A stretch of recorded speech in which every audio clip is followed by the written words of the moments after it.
ရှယ်ပြင်ဆင်မိသားအခန်းကိုဈေးတန်နဲ့ရောင်းမိမယ်ဟုတ်ပါတယ်တာဂီတာ1အလွန်မှာ8လမ်းမိန်းလမ်းမကိုထွက်လို့ရှိရင်အလွန်ပဲနီးတဲ့လမ်း6တက်တိုင်းမှာ6လွာကိုရှယ်ပြင်ဆင်ထားတယ်ကောနစ်တွေနဲ့အလားဆင်ထားတယ်မီးအလားဆင်ထားတယ်အရေးကြီးတဲ့အချက်ကနမတ်ဖတ်ခံပါမယ်လှလာလေးလုပ်ဝေးထားတယ်မီးဖို့ကြောင့်ကျွေပြအပြည့်ပါမယ်အိမ်ရှိမှာပါကီအပြည့်ခင်းထားမယ်မီးနေရကက်မီးအလှတွေပါမယ်ထက်ခိုးလဲပါအောင်မယ်6လွာဟိုမှာတက်ထပ်ပြီးတော့ထက်ခိုးထက်တင်ထားသေးတယ်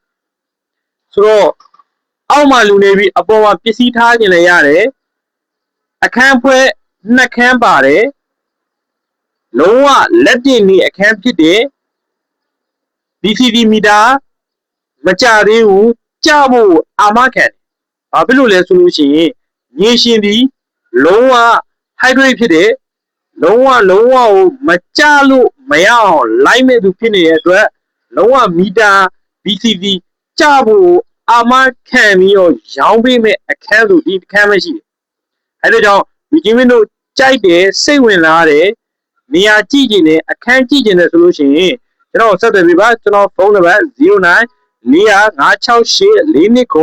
09 685969 2922ဆက်သွယ်မေးမြန်းစုံစမ်းနိုင်ပါတယ်ကျွန်တော်တို့ဥပဒေမူကျိုးတော့ဖြစ်ပါတယ်